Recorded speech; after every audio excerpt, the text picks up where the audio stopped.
तक्रार आहे ती साहेबासमोर मांडा. बोल, काय तक्रार आहे?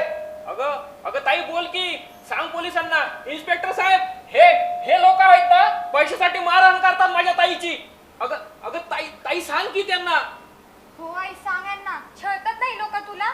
सांग आई, घाबरू नको, सांग. बघा बघा इन्स्पेक्टर साहेब, बघा काय बोलते का ती, बघा. अहो खोटे आरोप करतात तिच्या घरचे आमच्यावर. साहेब काय खोटे आरोप करत नाहीये मी, खरं बोलतोय मी. हे खोटे आरोप करतात आमच्यावर. शांत राहा. हे पोलीस स्टेशन आहे, तुमचं घर नाहीये. हवालदार त्याला बाहेर काढा. अगं अगं ताई सांग. चल रे, बाहेर चल. अगं ताई अगं तुझा जीव घेतील ते. अगं अगं ताई सांग. अगं अगं ताई. बघितलं इन्स्पेक्टर साहेब, कसा खोटारडा आहे तिचा भाऊ. अहो हे असेच खोटे आरोप करतात आमच्यावर, असेच. आणि तुझ्यामुळे आज पोलीस चौकीची पायरी चढावी लागली आम्हाला, समजलं का? अरे समाजातले आम्ही प्रतिष्ठित माणसं आहोत. 100 एकर आहे, 100 एकर सोनं चांदी वेगळंच. काय रे? नाहीतर काय? हे ना खोटं बोलतात. हे रोज माझ्या आईला मारतात, छळ करतात तिचा.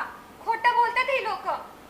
इन्स्पेक्टर साहेब, आतापर्यंत तुम्हाला सांगितलं नव्हतं, आत्ता सांगतो. ही राजश्री आहे ना, राजश्री लफडे करते ही पोरगी. बाहेर अनैतिक संबंध आहे तिचे. काय बोलला? ए. हा?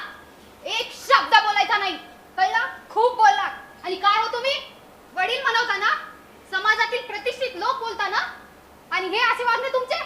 छी. इन्स्पेक्टर साहेब, ही लोकच माझा छळ करतात, सतत मारहाण करतात. यांना कठोरात कठोर शिक्षा झाली पाहिजे. हवालदार ह्या दोघांना कोठडीत टाका. अहो साहेब, साहेब, ऐका. आम्ही आम्ही कशी माणसं कोठडीत बोलतो? ही- हो, ही ऐका आहे ना, साहेब. ही- साहेब, आम्ही सोडा. प्रतिष्ठित माणसं आहोत आम्ही. ऐका तुम्ही. इस्त्री मॉडर्न. अहो साहेब, ऐका तर.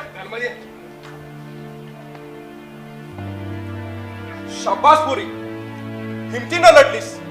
तुझ्यासारखी हिंमत प्रत्येक पोरीत असली पाहिजे, तरच स्त्रियावरील होणारे अत्याचार खूप कमी होतील. अत्याचार करण्यापेक्षा अत्याचार सहन करणारा गुन्हेगार असतो.